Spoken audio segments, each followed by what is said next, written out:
So this is Dan of Vagabond Awake, and today we're lucky to have Eddie on the channel. Eddie, welcome aboard. Thanks so much, Dan. Good to be here. Yeah. It's kind of surreal being on your channel, because part of the reason I ended up here in Da Nang is because of your channel. A year and a half ago, I had a really stressful contract, and it destroyed my health. Living in Mexico, Right. paid well, but caused IBS symptoms, low energy. I was having constant headaches. It was horrible. So I started thinking about, for the first, I don't think about my age. I don't think about retirement, things like that. My retirement plan was just to work until I fall over and die. I love to work. Right? Okay. So for the first time in a long time, I thought, well, I wonder how long it is till I could start collecting Social Security. And I was 59 at the time. I figured out I've got some savings, 2.5 years until I can start collecting. I'm just going to get the hell out of North America. I had ridden a motorcycle in 2013 I rode a motorcycle from Hanoi to Saigon by way of the northern frontier and the Ho Chi Minh Trail. Okay. So 4,000 kilometers across Vietnam. Yeah. So I knew Vietnam pretty well. I had lived in Thailand for a couple of years, and I was trying to figure out where to live, and I found your channel.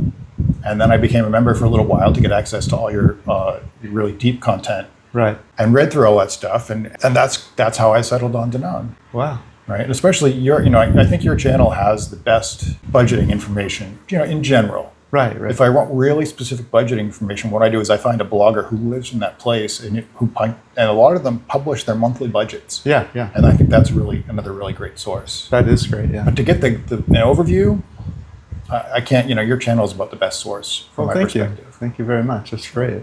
And we're happy that it's made some difference for you. Absolutely. That's why we do this. So we thought it was just going to be a channel about sharing travels, and it turns out it's helping people find a new way of life. So where are you from? What's your home country? Well, I grew up in Boston. Okay. Stayed there for about 35 years. Then moved over the West Coast. Right. Spent 14 years in between San Diego and San Francisco. Okay. But I've lived in Italy, I've lived in Colombia, Mexico, Thailand, and now here. And all of those places you went to, was that on vacation or for work? You mentioned Mexico, you were there for work. How about the other places? I was in Mexico because I wanted to live in Mexico. I just happened to be working. I was working online. Okay. I've never actually worked. Well, I worked in Thailand. I actually had a work permit. But all the other places, I've never worked. I've just traveled. So you were working on your laptop for someone in the US or somewhere else in the world? Correct. Yeah, I was working for Upwork. Oh, okay. Oh, interesting. Okay. And Upwork is a place where people go to find people that are able to do work for them online, right? I mean, and it's a place where anybody can go and find freelancers. There are businesses whose almost their entire workforce comes from Upwork. And that was the stressful one in Mexico? No, it was after that. And after that ended, and I had a consulting business on Upwork. One of my consulting gigs just was insane. I was working 12-hour days, and after 3 months of that, it just... stress is real. I mean, some people think it's not real, but it really is. Right. I mean, and as much as I hate to admit it, I'll be 61 tomorrow. I just can't push myself as hard as I could when I was 45. Yeah, exactly. That's a great point. And so here we are, and we're sitting today where? We're in Da Nang, Vietnam. Da Nang, Vietnam. And so you've lived in all these places, and now how long have you been here? I've been here 11 months. 11 months.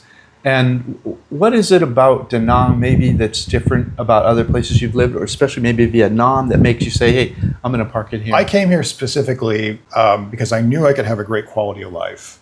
I love Asian values, and the fact that personal services are just a central part of Asian life. Yeah. Right? So I can go get a haircut or get a massage, and it costs me nothing. Yeah. And the service is amazing. I can leave them a nice tip. Yeah. And that's really the only thing I tip for. Right. In Vietnam, because there's no tipping culture here. Yeah. But if somebody's going to spend an hour and a half working on my back, that's hard work, and I'm going to give them a tip. It's also cost effectiveness. When I was living in Mexico, that last year or so, I wasn't working very much, and so I had to keep my expenses low. I was living off savings, and for what I was living on there, I could pay my rent.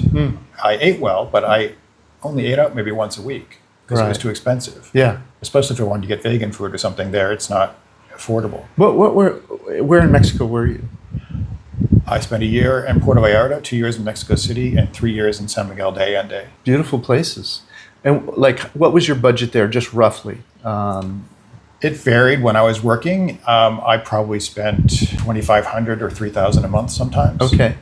And how does that contrast with here? I spend about $1,100 a month for monthly expenses and incidental expenses. So that covers my my visa runs, my medical costs, medication, massages, pretty much everything. Rents, Yeah. restaurants, cell phone. Yeah. Rent's $360 a month. Utilities, $40 to $80 a month. Food is $200 to $300 a month. Okay. Groceries? Well, that's included with the food. Okay. Okay. And what? So some months I buy more groceries and I eat at home, and some months I eat out more. Yeah. Well, you have a beautiful kitchen here. You must love to cook. I do. Yeah. And so how do you, on average, would you say, meals-wise? Are you half at What home? I do half normally is I'll eat breakfast at home. Right. And if it's a gym day, which is 4 days a week I go to the gym, Right. then I'll have a protein smoothie for breakfast. When I come home from the gym, I'll have second breakfast. I'll have maybe coffee and some peanut butter toast. Okay. Then I'll go out for lunch, get a nice protein-rich lunch. There's a Michelin-starred duck salad, chicken salad place that's 3 minutes from here. Okay. So 60 baht for like 60 grams of protein. Wow. And That's then like, dinner's a coin flip. Sometimes I'll eat dinner at home, sometimes I go out. And once a week I eat, like on Friday night, I'll go out and get a Western meal. Okay, great. That really sums it up well. And what would you say a typical Vietnamese meal costs you? You mentioned 60 baht for 60 grams of duck. Between 30 and 60 baht. And so 30 would be like $1.20. Yeah, a little over 60 $1. would be $2.40. Yeah. And then when you go to a Western restaurant, what does it cost you there? It's all over the place. It could be as little as $2 or as much as 20. Yeah. And it really depends on what I'm feeling like that week. What I do is I figure that my budget is about $10 a day, but during the week I never eat $10 a day. And then on the weekend I'll take that money that I've saved and spend it. So is that 20 number, is that like a steak or a steakhouse kind of thing? Or That's like I haven't had steak since I've been here. So I eat more chicken, fish, for protein source. right. And that 20 with that So I'll go out and get Indian food, okay. Mexican food, sushi, Yeah. things like that. And that's something about Da Nang that's unique, isn't it? The fact that not only can you go get those kinds of foods, or Western foods as we call them, but also they're often very high quality in Da Nang. Why is that in Da Nang different than other places, would you say? The Western food here is at least half of what it costs in Mexico. The portions are a little smaller, Yeah. but the quality is just as good, if not higher. Everything costs less here. Yeah. There's so much biodiversity, and the biggest market, one of the biggest food markets in the city is a 5-minute walk from here. Yeah. I go up there and buy fruit and veg for the week, and it's less than $10. Yeah. That'll fill my whole refrigerator. Yeah. It's amazing. That's a great market too. And that's what we call a public market, where it's individual sellers under a roof and then around the outside that are selling food. Maybe they grew or they bought from a farmer outside the city, and they're competing with each other. Many of them selling the same things, and that's why the prices stay low. And whereas if you go into a grocery store, it's a little more expensive, isn't it? I mean, it is, but it's not bad. Not bad, yeah. And what I find interesting is that whether you go to the big grocery store or you go to there's a local chain called Moon Milk, Yeah, sure. their prices are pretty similar. Yeah. So unlike in the States, if you go to a convenience store or a local market, you get screwed. Yeah, of course. And for a regular person, it doesn't matter, but for poor people who can't afford to go halfway across town Yeah. to go to Mega Mart to buy things at a discount, Yeah. right? You can still go to a local market and buy things that are affordable. Yeah. So the economy is set up to serve everybody, not just the rich people. And it has to, because if you have any knowledge of what the locals make here, it's really not a lot of money. No. So really for them to sustain themselves, they need to be able to live on a budget. Yeah, average young guy working his butt off is making maybe $300 a month. That's right. Yeah. And what would you say the average expat you meet is living off of here? I've heard people claim they're living off $600 a month, and maybe that's true if all they're counting is monthly living expenses, but they're not counting incidentals like medical or visa runs, things like that. Yeah. So I would say between 1,000 and 2,500. Yeah, that's a real common range that we hear. Yeah, if you want a 2-bedroom luxury high-rise apartment and you want to eat a lot of Western food, that's $2,500 a month. Yeah. Why I moved here. And so affordability and quality of life is one thing, but the other thing is I just kind of intuitively knew I could fix my medical issues here, and I could do it a lot more inexpensively than I could in Mexico or the States. Right. So when I got here, I hired a personal trainer, started working out 3 times a week, started learning how to, started getting in shape physically. Right. I was eating really well, eating enough protein so I could gain muscle. Right. And then I'd never done that any time in my life. So I gained 14 pounds of muscle in less than 6 months, which is insane for someone who's 60 years old. It shouldn't be possible. Oh, yeah. Great. I went to the Da Nang Traditional Medicine Hospital and got acupressure treatments and what they call dragon fire treatments. Okay. Where I lay face down. There was something wrong with the energy flow. They said, your energy flow is messed up. We need to fix it. So I lay face down. They put a wet towel on my back, right, and then put another layer on top of that, cover it with accelerant, and light me on fire. And they do this for like half an hour. And I don't know if it was the food, the weather, the treatments, but after 3 months, my energy was back. My sleeping was normal.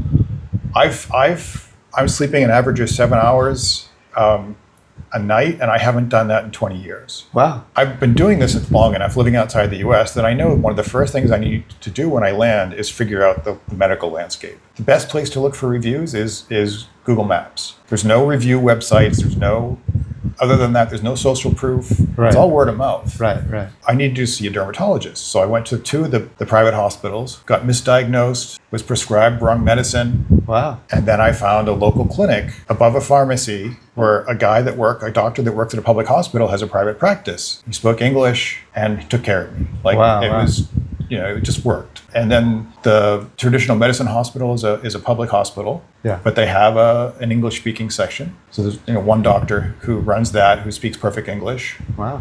And then there's Hospital 199. Have you guys heard about that? No. It's a public hospital that has like a VIP section, and all of the staff in that section, the administrative staff, speak English. Now the doctors, many of them don't. Yeah. But you go in there, you tell them what you want, you pay for it, and then a nurse walks you from station to station to get all your tests, and then you meet with a doctor and they tell you the results, whatever. But they have modern equipment, but it's maybe a third of the price of the private hospitals. Wow. And you just walk in the morning, best time if you go there at 8 in the morning, there's no one there. You just walk in and you'll get taken care of. It's super easy. Wow, and it's called 199? Hospital 199. Oh, very cool. And in your day-to-day life, though, you have more energy, you feel... I have an Apple Watch that I've been wearing for years, and I use this to track. About the time I got a new Apple Watch, when I got here, I got this new app that tracks, it gives you like all the background information that Apple doesn't for your health, so you can figure out what's going on. Right, right. And it tracks my workouts and my recovery. And when I was first using it, I didn't really believe what it was telling me because I felt great, but it's saying, hey, dude, you're crashing. If you don't back off of what you're doing, it's going to be a problem. Wow. And so finally, I started listening to it. I did a deload for like 3 weeks, and then I took 2 weeks off, and I came back, and my energy was like, and this was while this was going on, I was going through all those treatments. And ever since then, my energy has been just amazing, like endless. Wow. And so in January, I started running, and I entered the Da Nang Marathon. I ran a 5K for the first time in my life. I did it in 30 minutes with 6 weeks worth of training. Wow. Right? Not bad for an old guy. Yeah. So yeah, I mean, that part of the reason I moved here is because I knew I could take care of my health, and I could do it quickly and inexpensively. Yeah. Do you feel safe? All of Asia is very safe. When I lived in Thailand, I'd walk around Bangkok at midnight or 2 a.m. Never felt unsafe. Yeah. Vietnam is safer than that. Yeah. I don't think if you talk to a Vietnamese woman and asked her if she felt safe at night walking around, she'd just look at you like you were crazy. This isn't a place where you have to walk your date home. It's nice to walk your date home, but you don't have to do that. Trouble. I've never felt as unsafe as I did when I lived in the US. Yeah. Pick a city in the US, if you walk in the wrong neighborhood, you're going to feel unsafe. Well, that's great. So you have a YouTube channel. What do you like to talk about on your YouTube channel? So one of the things I decided when I moved here is that I was going to start writing. Right. And I had taken 2024 off from work, so I wasn't going to write. I didn't do anything besides look after my health and eat well. Right, right. But in January, I started writing, and my YouTube channel is to support my writing. And the book I'm writing now is The Solo Ager's Guide to Getting the Hell Out of America. And I'm the case study for that book. Okay. So it's a book for older guys who are retirement age, unattached, with nothing holding you in the United States, but you want to leave because the United States just stopped working for you. Yeah. And that could be because it's unaffordable. It could be because of the politics. It could be because healthcare sucks. Maybe your dating pool sucks. For whatever reason, the U.S. just is not working for you anymore. Yeah. So this is a step-by-step guide of how to first figure out, can you pull this off? Do you have the resources and the right mindset, right, to make this kind of transition? And then how to plan for and do a scouting trip, right? How to identify, say, 3 or 4 places you want to check out for potential target locations. Right. And come here, check it all out. That's great. So what's the name of your channel? It's 𝗙𝐿𝐵𝐿. Okay. And the spelling? EDDIE-COLBETH. Okay. And we'll put a screen up here for people. And my website is Eating Light Bulbs. Eating Light Bulbs. EatingLightBulbs.com. Okay. That's great. Yeah, it's a metaphor for accepting new ideas. But like good art, right, it should address the user at many different levels. And it's also kind of a joke because I used to be a sideshow performer and I've eaten hundreds of light bulbs. Used to be a what? A sideshow performer. And you've eaten hundreds of light bulbs. Hundreds of light bulbs. Yes. How did you not cut the inside of your... Because I know how to eat light bulbs. I was trained. Eddie, does this life seem permanent to you, or do you see yourself moving back to the U.S. someday? My initial commitment was to be here for 2 years. So Right. I'm going to be here next August. I'll get my first Social Security check. Okay. Right now, I'm living off of savings and a small retirement from the state of California. Right. Once I get my Social Security check, I can stop living off of savings. Right. And I'll have a lot more flexibility. So then I'll decide if I'm going to stay here, go to Thailand, Cambodia, or someplace else. Right. I spent 2 years in Thailand, and there are things about Thailand I really like. I didn't think I'd miss, but living here, I kind of miss some of that stuff. So it's, it's just easier to do things in Thailand. Yeah. I like the style of massage a little better in Thailand than I like it here. Right. But I like the food better here, and I think the Vietnamese people are more genuine.